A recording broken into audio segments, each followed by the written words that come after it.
Alors, on enchaîne directement Tonga, Samoa, et puis vous avez vu dans les livres scolaires, c'est la même chose. Je disais que les Samoa en seront très contents. Donc, je viens à Samoa, les transgenres avec guillemets à Samoa, pour dire quelques mots sur les garçons efféminés, je vais dire ça pour le moment, et les filles tomboy. Ce qui m'intéressait, moi, parmi bien d'autres sujets, évidemment, dans la société de Samoa, c'est de comprendre la difficulté des chemins qui sont empruntés au cours de leur vie par ceux que les autres Samoans appellent en général des fa'afafine et celles que les autres Samoans appellent en général tomboy. Les autres Samoans, le discours public discourse. Je parlerai des garçons féminins, ou mieux des efféminés, pour les fa'afafinés. Je conserverai le terme de tomboy pour les autres, éventuellement parfois de parler de filles masculines. C'est depuis l'extérieur que ces deux appellations furent inventées, appliquées. Alors tomboy, évidemment, vieux mot d'origine anglaise, fille, garçonne dans son comportement. Il y a une histoire linguistique assez compliquée, peu importe.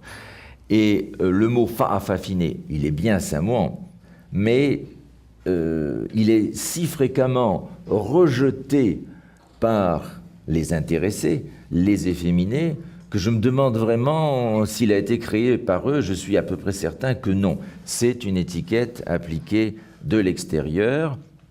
Jusqu'à tout récemment, j'en parle pas là, mais jusqu'à tout récemment, où au Samoa occidental, de même qu'au Samoa américain, des associations viennent d'être créées dans les 10 dernières années, qui, elles, se posent officiellement en disant « Nous sommes l'association des fa'afafine, nous voulons militer pour qu'on nous reconnaisse nos droits et dans la société et dans la vie privée ». Et là, évidemment, ils utilisent avec fierté ce mot-là. Donc, autant dans le discours personnel, et disons, il y a 30 ans, il y a 20 ans, un fa'afafine, appelé comme ça de l'extérieur, ne se présentait pas comme ça. S'il me parlait, il me disait « je m'appelle » et puis il donnait un nom, souvent un nom d'ailleurs fabriqué sur un mélange d'anglais et de samoan avec une consonance aux oreilles anglaises féminines, ou sinon, bon, son nom samoan de naissance, plus rarement. Il disait pas « je suis un fa'afafine ». Il dit « oui, c'est les autres qui nous appellent comme ça ». Mais récemment, inversion, disons, d'un mot qu'il n'aimait pas et qu'il considérait comme dérogatoire pour en faire une étiquette, nous sommes l'association de. Mais ça, c'est vraiment un phénomène nouveau. Pourquoi il n'aimait pas ce mot? J'espère que vous, enfin, la plupart d'entre vous, je suppose, étaient là hier, donc vous vous souvenez peut-être des quelques mots que j'ai dit sur la structure villageoise à Samoa et le vocabulaire, où je disais que ce mot « fa'afine », qui aurait pu désigner les femmes en général, ne désigne à Samoa que les femmes en tant qu'épouses, venues dans le village, et qui ont un statut assez bas parce qu'elles ne sont pas des épouses de chefs. Et que dans la conversation courante, c'est vraiment restreint à femmes perçues comme, aujourd'hui ou dans un avenir proche, partenaire dans une relation sexuelle avec un homme. Donc c'est pour ça que les efféminés samoans n'aiment pas a priori cette étiquette, parce que ça les enferme dans une partie extrêmement restreinte de leur vie, à savoir la sexualité qu'on leur suppose, d'être comme des femmes quand ils recherchent brièvement ou plus longtemps la compagnie d'un partenaire homme, ou comme on dit en samoan, homme straight. Straight, c'est au Vanuatu qu'on dit ça. Ça dépend comment le R est prononcé. Mais vous vous souvenez que, ce que je disais hier, les filles, femmes d'un village disent non, non, nous sommes des ladies, nous sommes des teine, qu'on pourrait traduire en français par demoiselles, ou des tamaitai, terme tout à fait poli, et qu'on nous explique en disant employez-le comme l'anglais dit ladies. Bon, donc on a parlé un petit peu de ça hier, mais je le rappelle. Alors, les efféminés samoans, appelés de l'extérieur fa-fafiné. Mais il faut aussi prendre en compte celles que le discours public samoan ne mentionne spontanément jamais, mais désigne, si l'occasion se présente, comme tomboy. Filles ou femmes dont on a dit à la naissance qu'elles sont filles, mais dont on dit à un moment donné de leur vie qu'elles se comportent comme un garçon ou un homme. Deux différences, parce que c'est pas du tout symétrique, ça. Les garçons dont on dit ils sont comme des femmes, ou les filles, femmes dont on dit elles sont comme des garçons. Les filles ou femmes tomboy ne prétendent pas être de l'autre catégorie de sexe-genre. Elles disent non, non, on est des femmes, on est des filles, on est des demoiselles, on est des ladies, des teine, des tamaitai. En outre, aucun terme samoan n'est utilisé qui identifierait immédiatement ces filles garçons, et le seul mot qu'on entend, qui lui alors ne donne en général pas d'ambiguïté, c'est ce mot anglais tomboy. Sinon, bien sûr, toutes les périphrases possibles, se comporter comme. Silence complet de la littérature anthropologique, sociologique, journalistique même, tant mieux, sur les filles masculines de Polynésie, jamais discuté. Or, il est important, d'abord parce qu'il existe, et puis parce qu'il continue, je dis continue par rapport à ce qu'on discutait hier au village, mariage, etc., de révéler une grande asymétrie. Alors ici, je pense au contraste entre les possibilités assez nombreuses, même si le chemin est difficile, qui sont données à ceux nés garçons, de trouver une place dans la famille et le village s'ils sont vus à un moment donné de leur vie, de leur adolescence, comme des filles, et les possibilités très réduites qui sont données à celles nées filles de trouver une place si elles sont vues comme des garçons. Et d'ailleurs, c'est pas pour rien que finalement il n'y a pas de mot samoan courant, accepté, qui identifie immédiatement les filles garçons et qui a ce mot qui vient de l'extérieur. Ça traduit aussi quelque chose. Donc une asymétrie assez forte, fa-fafiné de l'extérieur, ça identifie tout de suite de qui on parle, parce qu'il y a cette connotation sexuelle dans fa-fafiné qui enlève toute équivoque, puisque le mot veut dire être comme une femme, mais au sens être d'un être sexuel et qui est ou sera très bientôt en relation sexuelle. Parce que qui peut être sexuellement parlant comme une femme? Eh bien seulement des garçons ou des hommes qui ont développé plus tard un désir, donc là on est sur le plan sexualité, un désir pour les hommes straight, comme le disent les Samoans qui utilisent ce mot anglais.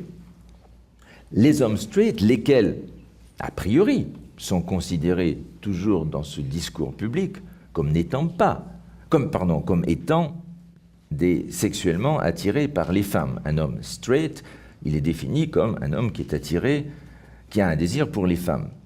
Mais on n'a donc pas un symétrique pour les filles masculines, on n'a que ce mot tomboy.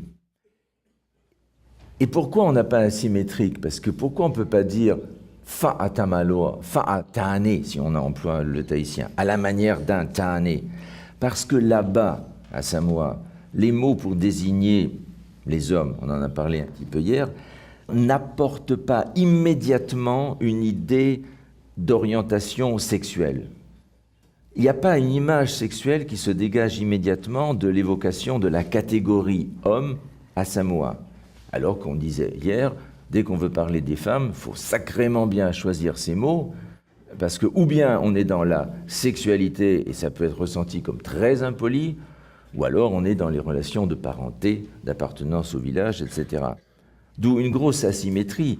Les mots qui désignent, on va dire, le genre masculin à Samoa, parce qu'on peut dire qu'ils existent, ces mots-là, ceux que j'ai cités, n'impliquent rien d'une activité sexuelle et donc rien sur une orientation sexuelle. Disons en bref, l'homme peut être homme, entre guillemets, sans rien impliquer de sa sexualité. C'est pas le cas pour les femmes, c'est impossible. Et une fois qu'on a compris ça, on n'est pas très étonné qu'à Samoa, dans la langue, dans le vocabulaire, mais aussi quand on essaie de faire comprendre aux gens, la notion de virginité masculine, l'ancien mot français puceau, est indicible, impensable, incompréhensible en samoan. On a le plus grand mal à leur faire comprendre ce qu'on veut dire. Dans les conversations, si vous voulez, les premières fois pour un garçon, ça n'est pas du tout quelque chose qui est marquant, et ces premières fois peuvent être faites de tellement de façons différentes aussi. Alors que le vocabulaire qui désigne l'entrée légale ou illégale de la femme dans la sexualité est très riche et inévitable. Inévitable parce que, tout ce qu'on disait hier, c'est bien pour ça qu'on ne peut pas dire femme en général. Ou bien on parle des femmes au sens sexuel faffiné, et là je dis bien au sens sexuel, on n'est pas au sens simplement sexué, genré, on est au sens sexuel. Ou bien on parle des ladies, des demoiselles, si je peux traduire comme ça, où on n'est plus du tout sur le sexuel, on met uniquement en avant le statut de l'appartenance au village, que l'on soit une femme mariée ou pas. Mais si on est une femme mariée, justement, on ne parle pas de son mariage. Oui, moi je suis la fille du clan Intel, on est sur cette terre-là, c'est ça qui me définit, point barre. Bon, alors passons donc sur la critique du discours occidental au sujet de ces catégories, j'en ai parlé au début. Il y a toutes ces discussions sur l'éducation. Est-ce que des familles polynésiennes fabriquent des efféminés quand ils n'ont pas assez de filles? On a parlé de ça. Il y a aussi une discussion qui revient régulièrement dans les articles journalistiques et les reportages sur l'homosexualité, avec un débat. Alors au fond, les efféminés polynésiens, donc Fakafefine, Fa'afafine, Mahu, etc., Laila et Rere, on peut discuter de toutes ces catégories. Alors au fond, c'est une forme d'homosexualité? Point d'interrogation. Pas du tout, répondent les uns. Mais si, disent les autres. À chaque fois, de l'extérieur, bien entendu. Parce que, disons, dans les conversations que j'ai pu avoir avec des efféminés samoans qui ont vécu à l'étranger ou qui vivent à l'étranger en émigration, Nouvelle-Zélande, côte ouest américaine, etc., eux, ils ont une opinion extrêmement nette. Ils savent le mot et disent « nous, c'est pas ça, ça ne nous concerne pas ». Margaret Joly, hier, dans son exposé, a évoqué en passant, on pourra y revenir en discussion peut-être, l'une des polémiques entre Lee Wallace et John Schmidt à propos du film Queens of Samoa, qui était un film assez court, mais disons qu'il était un petit reportage sur les efféminés de Samoa, sur les fa'afafinés, et qui montrait leur intégration dans la famille, dans le village, etc. Et comme, disons, culturellement, ça se passe bien, et puis le film ne disait rien ou presque de leur sexualité, et Lee Wallace disait, mais qu'est-ce qu'on fait là dans ce film? On est en train d'oblitérer, de cacher complètement que tout de même, on est sur de l'homosexualité, il faut le dire. Et Joanna Schmidt, qui elle avait travaillé à Samoa, qui a écrit d'ailleurs pas mal de choses sur ces questions, a dit « Si on prend le point de vue des Samoans eux-mêmes concernés, non, pas du tout, je suis désolé, vous vous trompez. » Bon. J'ai quelques notes comme ça, parce qu'évidemment tout ça est très très long, donc je devrais être limité par le temps. Une note. Une efféminée dans la société samoane le rôle de la famille environnante. Alors, et en même temps, en relation avec, est-ce que les parents fabriquent ce genre de comportement? Non, j'ai jamais vu ça, qu'ils les fabriquent. Mais j'ai vu des cas, et Nico en parle pour Tonga parfois, Schmitt l'a noté aussi. Quand de temps en temps, un jeune garçon adopte par jeu, ou de manière assez régulière, un comportement féminin, on va dire, il va se mettre à faire des danses typiquement comme ses sœurs en font. On peut voir parfois que la mère ou les sœurs aînées, d'abord, vont beaucoup rire. Ça, toujours, elles aimeront ça. Et ben, au fond, c'est la même chose. Ne serait-ce que par le rire, au lieu de gronder le garçon, c'est ressenti comme un encouragement. Alors encore une fois, ce n'est pas une politique d'éducation, mais c'est « Ah oui, c'est bien comme tu fais, vas-y, fais-le encore ». Alors, le garçon qui a fait ça un jour pour jouer, mais qui se sent très bien dans son adolescence, dans le modèle typique samoan de l'adolescent garçon, pour dire bref, un modèle très macho, a priori joueur de rugby. Ce garçon-là, bon, bah, il dit oui, c'était amusant, mais c'est bon. Certes, un autre de ses frères, qui lui, j'ai vu des cas comme ça, je ne dis pas du tout que c'est une règle, peut avoir du mal à coller parfaitement à l'idéal type de l'ado macho masculin, lui, il va trouver assez plaisant finalement que pour une fois, on ne se moque pas de lui, parce qu'il joue mal au rugby, et qu'on admire la manière dont il s'est grimé et dont il a dansé. Ça peut faire qu'ensuite, il va recommencer ça souvent. Et sa mère ou ses sœurs aînées ne vont pas du tout dire « Mais qu'est-ce que tu fais ? On jouait simplement, tu arrêtes ». Non, parfois, elle le laisse et elle continue à applaudir. Bon, il faut le noter parce que c'est quelque chose qui n'est pas relevé. On pourrait parler, à propos de ça, il faudrait parler du vocabulaire de parenté aussi. Juste une note. Dans le vocabulaire samoan, les mères ont des enfants non genrés. Mon fils ou ma fille, c'est un seul mot pour une mère. Alors bien sûr, elle peut préciser après qu'elle parle de son enfant garçon ou de son enfant fille, avec des mots secondaires. Mais en gros, une mère, elle a des enfants, point. Mon enfant. Et si elle dit que ça, on ne peut pas savoir si elle parle d'un garçon ou d'une fille. Un père, en revanche, c'est un tout autre vocabulaire. C'est exactement comme en français ou en anglais. Il a un mot, mon fils, un tout autre mot, ma fille. Et il n'y a aucune ambiguïté, c'est des termes absolus. C'est assez fort d'avoir une distinction comme ça, tellement nette, dans le vocabulaire de parenté entre la mère d'un côté, le père de l'autre, parlant du même fils ou fille. Il se pourrait que ça soit un peu lié, disons, à ce faisceau de petites choses dont je parle ici. Alors, d'accord, le jeune garçon entre un peu dans ce rôle, par ses jeux. Oui, parfois, la mère, les sœurs aînées applaudissent. Mais c'est pas simple.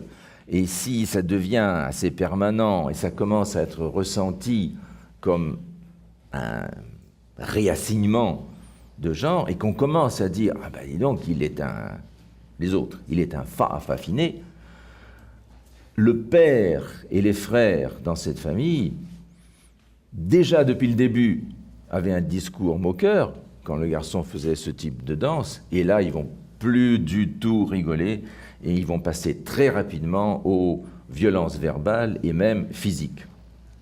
Et donc, très très vite, le jeune qui devient fafiné est pris dans une contradiction. Il trouve un accueil auprès des femmes de sa famille et un rejet auprès des hommes de sa famille. Alors, il est certain que ce garçon efféminé samoan, il trouve à s'assimiler très bien dans le groupe de ses sœurs. Lui, il dit « je suis une fille », je suis une sœur comme vous. Et là, c'est vrai que c'est extrêmement frappant. Les sœurs, elles, ne voient plus du tout en lui le né garçon. On est dans des sociétés, vous le savez très bien ici aussi, mais peut-être encore plus en Polynésie occidentale, où il y a ces évitements constants, ces règles entre frères et sœurs. On ne se touche pas, on ne se raconte pas d'histoires privées. Dans des pays comme Samoa ou Tonga, on ne s'échange même pas son t-shirt, parce que justement, ça donne une proximité corporelle bien trop grande. Le Fa'afafine, une fois qu'il est appelé comme ça par les autres, il n'y a aucun problème. Il prend les sœurs par le cou, les sœurs le prennent par le cou, il s'échange les habits, il est devenu totalement sœur avec elles. Ça, c'est tout de même assez frappant dans cette intégration. Mais ça ne marche pas du tout du côté du père et des frères qui ne vont surtout pas l'appeler « Ah, ma fille », ils vont dire tout le contraire.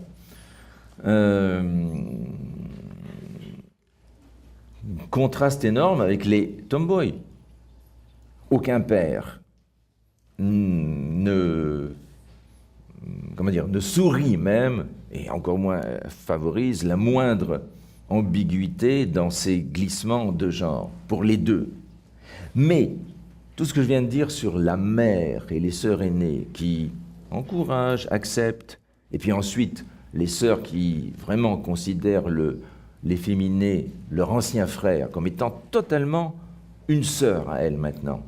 Eh bien, pour le tomboy, aucun membre de sa famille, quelle que soit la génération, quel que soit le sexe, aucun membre de sa famille ne va l'encourager ni même l'accepter.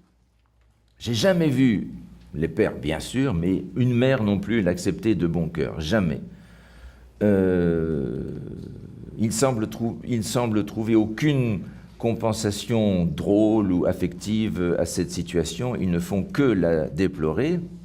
Et le comble, la tomboy ne va trouver aucun réconfort, aucune compréhension chez ses frères bien sûr, mais même pas chez ses frères nés garçons et devenus Fa'afafine. On aurait pu s'attendre à ce que ce glissement fille devenue fille-garçonne, que son ancien né frère devenu nouvelle sœur ou frère efféminé sœur, que ce frère-là, il la comprenne pas du tout. Ce frère-là, devenu totalement sœur, est avec les sœurs. La tomboy, ça dérange tout le monde, ça fait pas sens. Et commence alors, si elle reste dans... C'est pas un personnage, dans cette identité, une vie extrêmement difficile et solitaire. Donc ça, vraiment, on a là un contraste extrêmement fort. Bon, on pourra en reparler à l'adolescence. Avec des drames aussi qui font que, dans cette non-symétrie, bon, le garçon, il devient comme une sœur, mais sexuellement, il risque pas grand-chose, si j'ose dire, quand c'est pas tout le monde, de ces garçons efféminés, s'il sort en cachette avec des hommes straight. La fille tomboy, d'autant plus qu'elle se vit comme fille, elle n'a jamais dit « je suis devenu garçon », aura des rencontres sexuelles avec des garçons. Non pas qu'elle les recherche systématiquement, je dirais plutôt elle se fera avoir, comme un certain nombre de filles à Samoa pendant l'adolescence se font avoir. Mais alors, si elle tombe enceinte, puisqu'on est encore dans une société où les connaissances sur l'accès à la contraception et même les connaissances, il y a beaucoup à dire. Ça sera vraiment terrible pour elle, parce que c'est très étonnant, mais les parents, la fille, les parents, les sœurs, les frères, voient cette tomboy comme étant... Ils n'aiment pas du tout, mais ils la voient comme devenue masculine. Et puis quoi? Elle est tombée enceinte. Mais alors, elle faisait semblant, elle nous trompait. Mais quelle honte! Elle cumule une double honte. Tomboy et en plus enceinte avant le mariage. ça peut entraîner de vrais drames.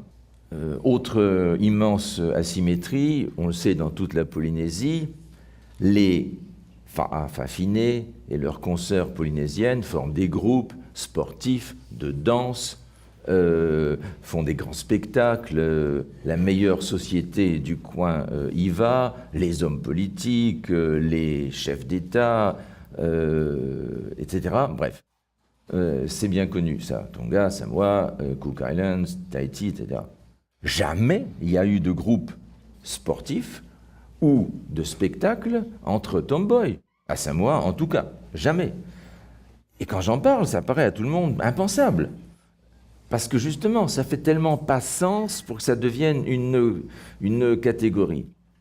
Il y a des moments où effectivement on se dit, on se croit au 18e, 19e siècle européen vis-à-vis de l'homosexualité. Il nous faudrait attendre un Foucault qui viendrait parler des tomboys en Polynésie. Bon, vous voyez un peu où je veux en venir.